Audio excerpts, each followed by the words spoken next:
Forget the peaceful, idyllic image of white windmills turning gently on a green, grassy hill. We don't manufacture a light breeze here, we tame violent storms. If you want to know exactly how an ignorant, arrogant executive turned a $5 million wind turbine into a flaming fiberglass missile, you need to pay close attention to the physics of aerodynamic drag. I am the chief engineer of a massive offshore wind farm. We control 100 Titanic turbines permanently anchored deep in the ocean. Every single steel tower is 400 feet tall, and each of its 3 blades is as long as a commercial airliner. To a normal person, the harder the wind blows, the more energy you produce. But aeronautical engineering absolutely does not work that way. There is an unbreakable, golden rule called feathering or pitch control. Our turbines are specifically designed to operate in wind speeds up to 50 miles per hour. If a heavy storm exceeds that speed, the wind exerts a catastrophic, destructive force on the entire structure. When our sensors detect hurricane-force winds, the computer automatically rotates the massive blades on their own axis so they slice through the wind sideways, offering zero aerodynamic resistance. The massive rotor comes to a complete halt and locks into place. If you do not do this, the centrifugal force will spin the generator far beyond its structural limits, instantly overheating the core and threatening to literally rip the blades apart. But in the middle of autumn, the board of directors brought in Victor as the new vice president of energy yield. Victor came from managing software apps in Silicon Valley. To him, everything was just a graph on a glowing screen. He genuinely believed that wind energy was like charging a cell phone. If you plug it into a stronger current, it charges faster. He fundamentally didn't understand that wind is a brutal, physical force, and he considered breaking the windmills during a heavy storm to be letting free money slip away. The first week of November arrived, and with it, the most severe Atlantic low-pressure storm of the entire year. The telemetry meters were reading sustained winds of 70 miles per hour. The sky was a bruised, terrifying black, and the ocean was an absolute chaos of giant, churning waves. Inside our armored control room, the monitoring screens began to flash yellow. The automated safety system did exactly what it was programmed to do. It began feathering all 100 turbines. The power output of the entire farm dropped to 0 to protect the structural integrity of the steel giants.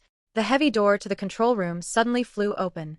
Victor stormed in, violently shaking the rainwater off his expensive designer coat, glaring at the zeroed-out performance panels with an irrational, corporate fury. "Engineer," he snapped, crossing his arms and planting himself right in front of my console. "I've been looking at the production metrics on my phone. We have the storm of the century howling out there. That is massive, free energy. And yet, the output of the entire multi-million-dollar farm just dropped to 0. Why are the rotors stopped?" I calmly and professionally explained the pitch control protocol and the physical stress limits of the fiberglass blades. Victor let out a loud, disdainful laugh. "That is an incredibly outdated mindset," he declared. "Our competitors must be making an absolute fortune right now. The spot price of energy just spiked because of the storm. I want you to log into the SCADA system and override the safety lock. Select Turbine 42, the biggest one in the offshore grid, and pitch the blades back to face the wind directly. I want that machine working at maximum capacity.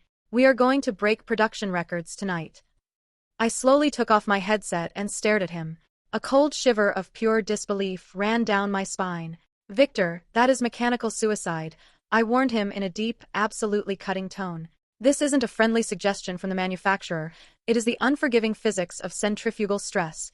If I pitch those blades against a 70-mile-per-hour wind, the turbine will go from its normal 15 revolutions per minute to over 60. The emergency disc braking system will literally melt from the friction. The generator will overload and catch fire.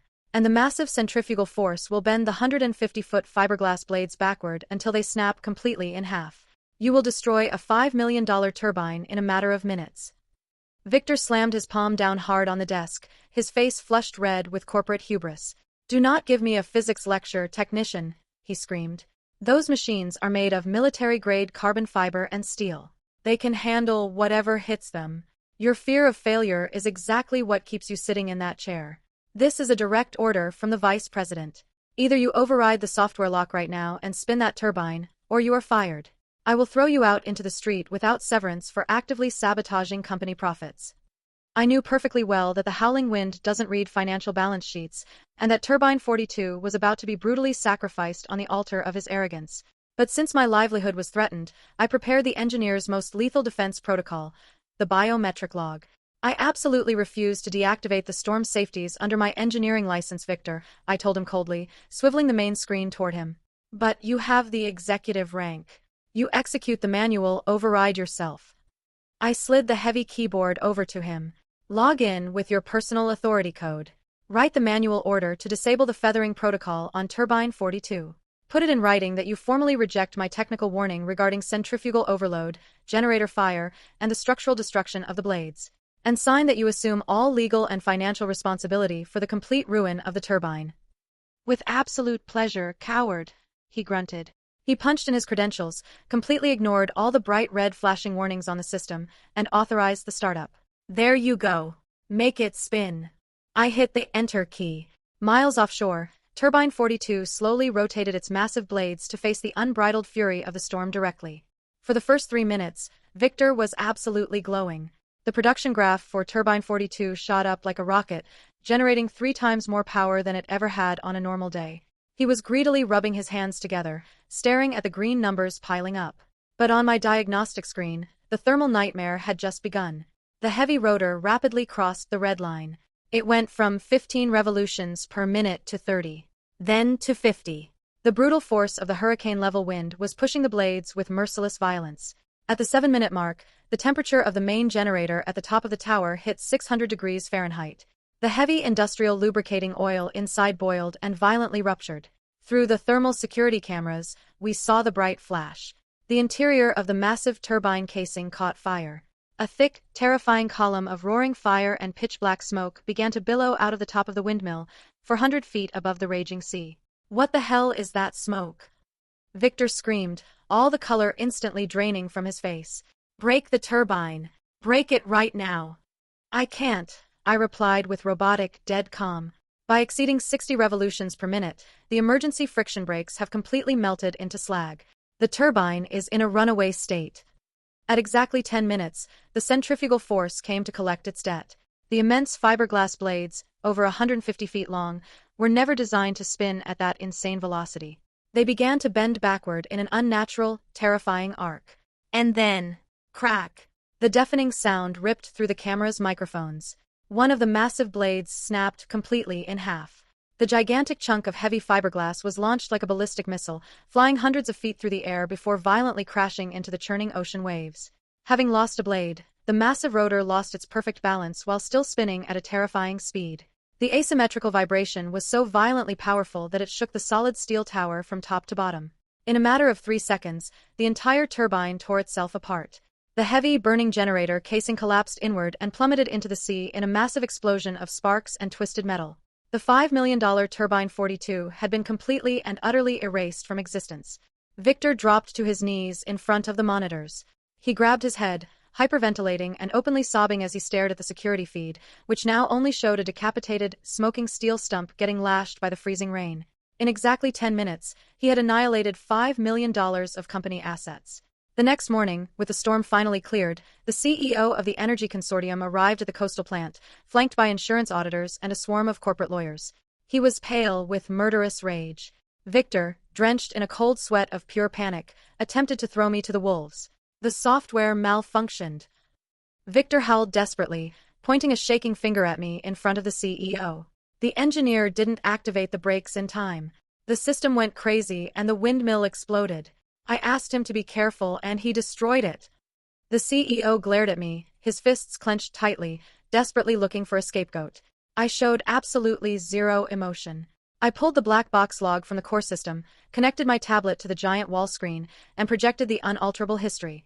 There was his corporate execution warrant. VP command. Manual deactivation of the feathering protocol on Turbine 42. Explicit rejection of the chief engineer's technical warning regarding centrifugal overload, fire, and structural destruction.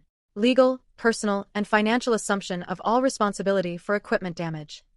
And right below it, Victor's unalterable security code and digital signature. The CEO read the text out loud. The silence in the control room was absolute and crushing. "Victor," the CEO whispered, his voice so heavy with dark hatred that it made the executive physically tremble. "You ignored the most basic laws of physics out of the pure arrogance of believing you could tame a hurricane to make a quick buck. You just burned $5 million, you left us with a decapitated tower in the middle of the ocean, and we are facing massive industrial safety fines. You are fired immediately." The CEO looked at the lawyers. Open a civil and criminal lawsuit today for industrial sabotage and extreme gross negligence. I want you to garnish everything down to his retirement savings to pay for the disaster he just sank into the ocean. Victor was roughly escorted out of the building by security. He was weeping loudly, his career completely incinerated, facing a multi-million-dollar debt that would absolutely ruin him for life. It took us 8 grueling months working with specialized maritime cranes to dismantle the melted steel and install a brand new turbine. I was promoted to Director of Wind Operations. And nowadays, I can assure you, if the yellow storm light flashes in this room and the rotors come to a halt, absolutely no executive has the guts to open their mouth. Sit Augusta do Dale alike y suscernit paramas.